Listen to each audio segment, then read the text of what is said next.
All right, example one for the force method.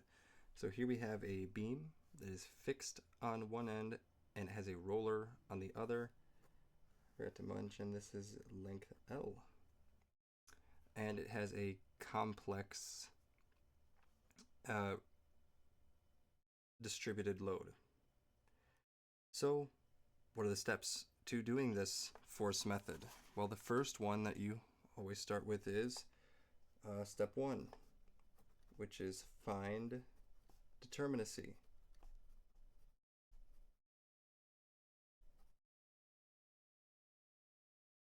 Okay, in this case, we have a beam, so we're going to use the beam formula, and our members are 1, so N equals 1. And our reactions, well, what are reactions? For the fixed part here, we have a reaction Y, a reaction in X, and a moment. So that's 3, plus right here, our roller here has 1 reaction in Y, so 4 altogether. Knowing this, R is greater than 3N. In other words, 4 is greater than 3 times 1. And by how much? 4 is greater than 3 times 1 by 1. So this is statically indeterminate to the first degree. Sweet. So now that we have our determinacy, this tells us how many supports we have to remove. So in this case, 1. So step 2.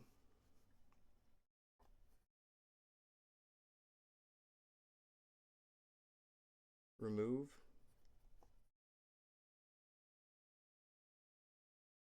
redundant support.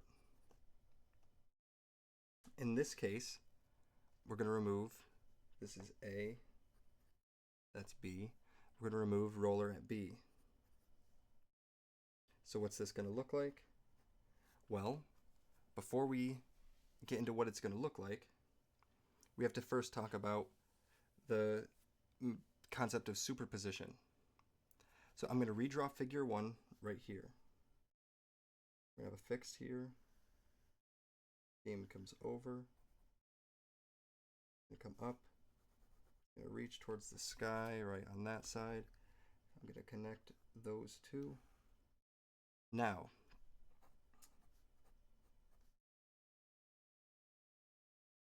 we have this figure here. Okay, these are the same figure. I'm actually gonna get rid of this equals because we're gonna use it in a different way. So that's W2, that's W1.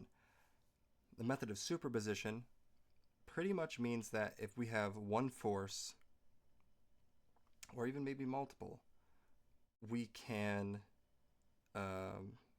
think about it as the same structure, but with, well, let's go back. Let's make this even simpler.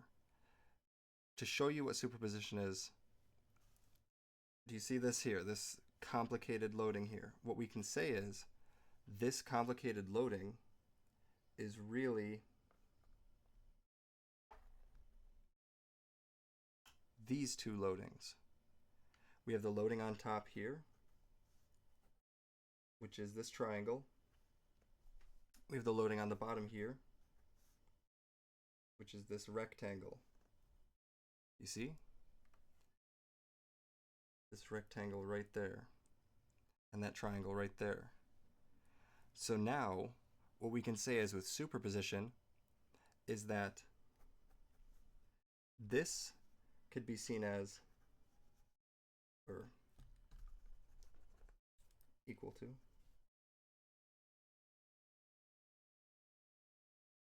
this beam here with a triangle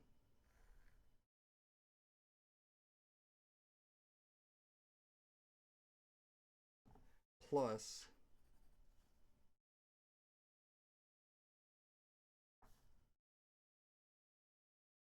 this beam here as a rectangle. See how this complex loading just became these two simpler loadings, that's all superposition is. And it's the same thing for when you remove a redundant support, which is the whole point of the force method, is you see how this support was removed here? We can say that with superposition, we just add it back here as another beam with force By added. So this beam here has been broken down into 3 separate, simpler beams. Okay? The first beam with the top load, the second beam with this distributed load, and the third beam with this support load, so that it was removed. See, these don't have it. This does. So this beam is equal to all 3 of these combined. Similarly, all 3 of these combined represent just this right here. So now this leads us to the next point, the compatibility equation.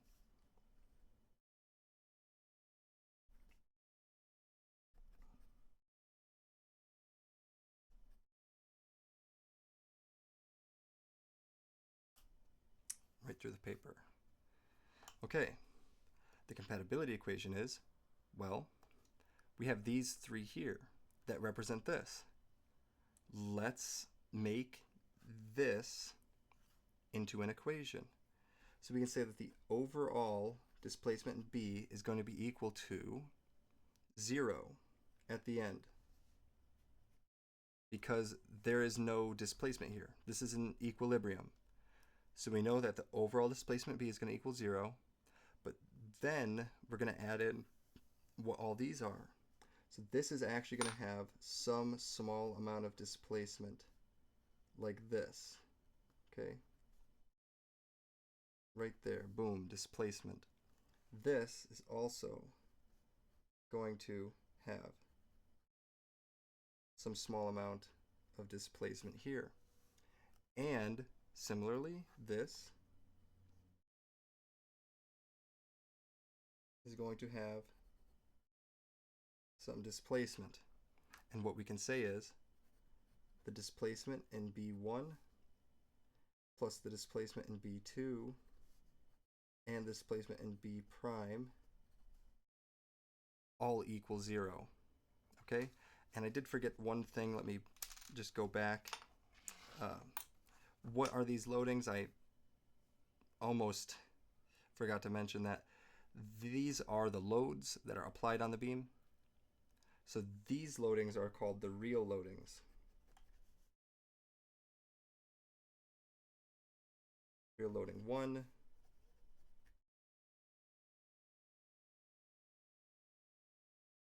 real loading 2, and then this is the redundant support that we removed. That's what this represents. So this is the redundant loading.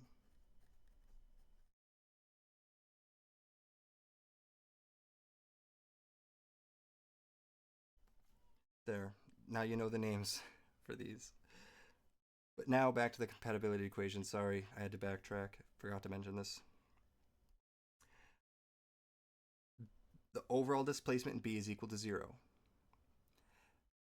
Knowing that these all represent this, these all added up equals 0. So B equals 0 equals delta B1 plus delta B2 plus delta B prime. Boom, compatibility equation completed. Now, where do we go from here? Well, what is delta B1? What is delta B2? And what is delta B prime? It's easy. Because we've broken this into simple shapes, we can just figure out what these are using the table at the back of the book, the sheet provided by your instructor for the exam. So we're going to have delta B1, delta B2, and delta B prime. What do these equal? Well, here you go. Delta B1 is going to equal WL to the fourth over 30. Delta B2 is WL to the fourth over 8. And this is going to be PL cubed over 3 for delta B prime. Sweet. Now, you'll notice I didn't write divided by EI here. Here's a short trick. This EI is going to cancel out in the end anyway, so just make a note on the side that it is divided by EI, but we don't need to calculate it because it will be canceled out. So now what is WL to the fourth over 30? Well, our W here is equal to 7 times our L of 20 to the fourth over 30. This is giving us 112,000 over 3, which is, oh my goodness.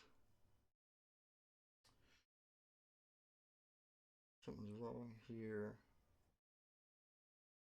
Let's try the other one. Let's see, 4 times 20 to the fourth over 3.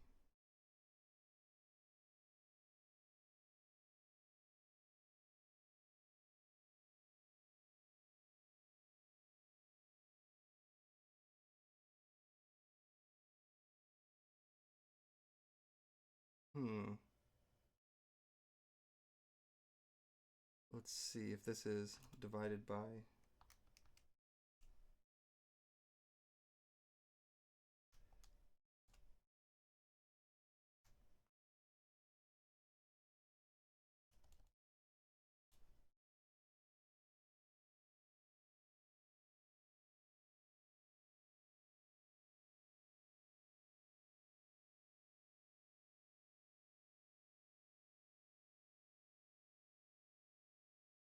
We should be getting different numbers here.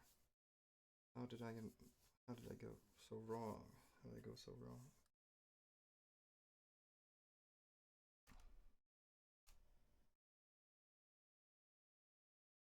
W L to the fourth. Oh, okay, yeah, that's correct. So here we have 80,000. This one should be similarly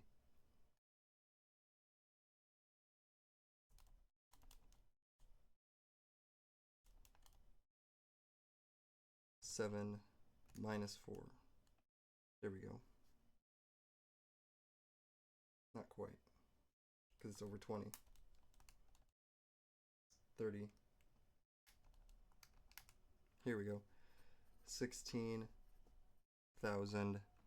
And then right here we're going to have by times 20 to the third over 3, which is 8,000 over 3. 2666.667.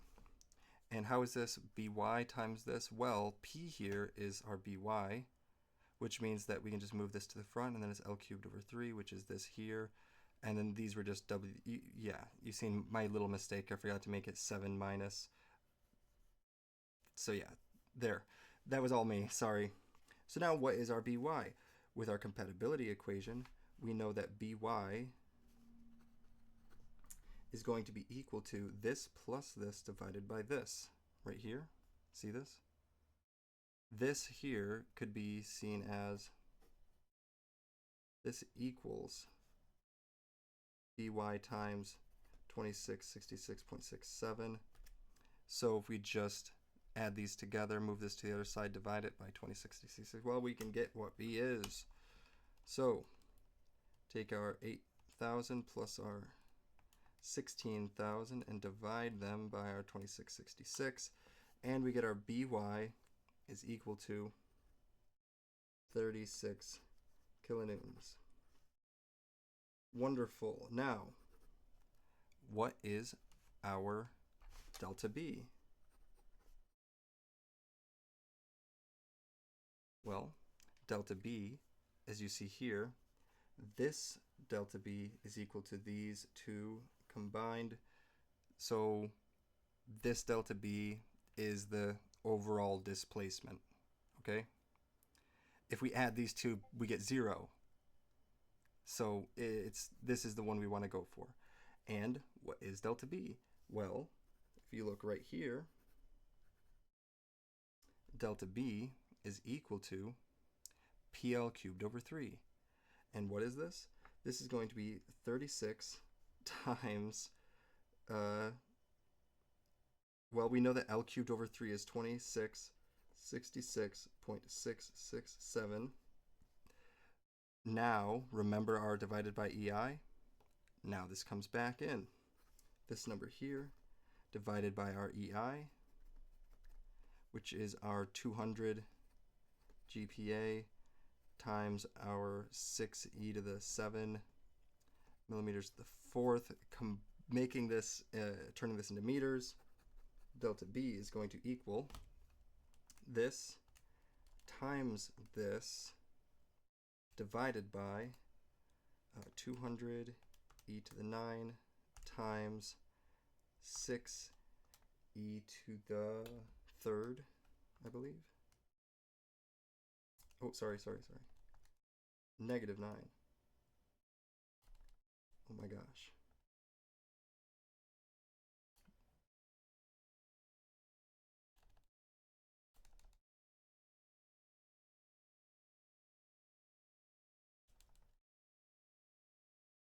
Okay, pardon the calculator nonsense.